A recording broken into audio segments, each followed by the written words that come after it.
Doubt sir, మనం tester సాధారణంగా ఎలా యూజ్ చేస్తాం.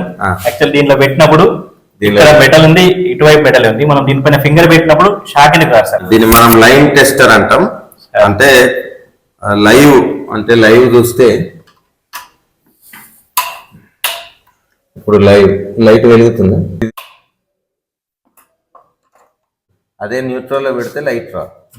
అంటే పవర్ సప్లై ఉందా లేదా, లైన్ లో సప్లై ఉందా లేదా తెలుసుకోవడానికి మనం టెస్టర్ వాడతాం. సో టెస్టర్లో ఏముంటుంది అంటే ఫస్ట్ మనం టెస్టర్ పార్ట్స్ చూడాలి. నిజానికి టెస్టర్కి ఇది మెటలే, ఇది కూడా మెటలే, మనం ముట్టుకునేది కూడా మెటలే. ఇందులో మీకు ఒక స్ప్రింగ్ ఉంది, మధ్యలో ఒక బల్బు కనబడుతుంది.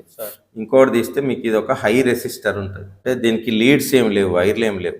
ఇటొక మెటల్ క్యాప్ ఉంది, ఇటొక మెటల్ క్యాప్. ఈ మెటల్ క్యాప్ దీనికి టచ్ అవుతుంది. సో ఇక్కడ మెటల్ క్యాప్ ఉంటుంది. దీని తర్వాత ఇట్లా బల్బు ఉంటుంది, బల్బు తర్వాత స్ప్రింగ్ ఉంటుంది, స్ప్రింగ్ తర్వాత ఇది ఉంటుంది. సో మనం ఈ స్ప్రింగ్ ఎందుకు వాడతాం అంటే కాంటాక్ట్ కరెక్ట్ రావడానికి. ఎందుకు మనకు షాక్ రాదంటే దీనికి బాగా హై రెసిస్టెన్స్ ఉంటుంది. అంటే దీనిలో కరెంటు పోదు, తక్కువ కరెంటు పోతుంది. ఇది ఎక్కువ కరెంటును పోనీయదు. అంటే ఒక వేగంగా వెళ్ళేదానికి స్పీడ్ బ్రేక్ లాగా.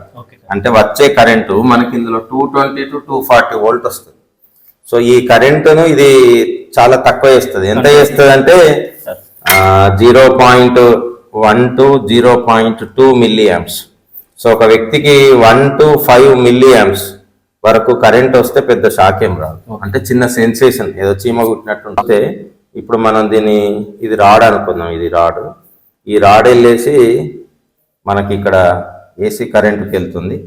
దీని తర్వాత మనకి ఏముంటుందంటే ఇక్కడ రెసిస్టెన్స్ ఉంటుంది. రెసిస్టెన్స్ తర్వాత దీన్ని నియాన్ ల్యాంప్ అంటారు.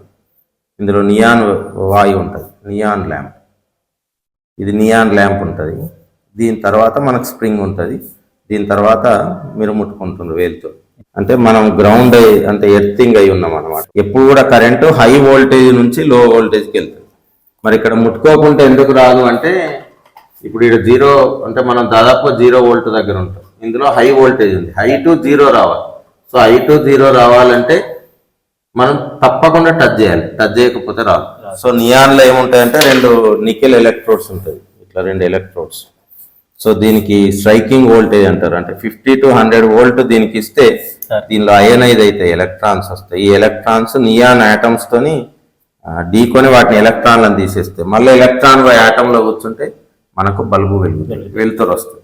కానీ ఇది సేఫ్. రెసిస్టెన్స్ ఏమైనా ఫెయిల్ అయితే మాత్రం మనకు షాక్ వచ్చే అవకాశం ఉంటుంది. కాబట్టి ఎప్పుడైనా ISI మార్పు ఉన్నది వాడాలి.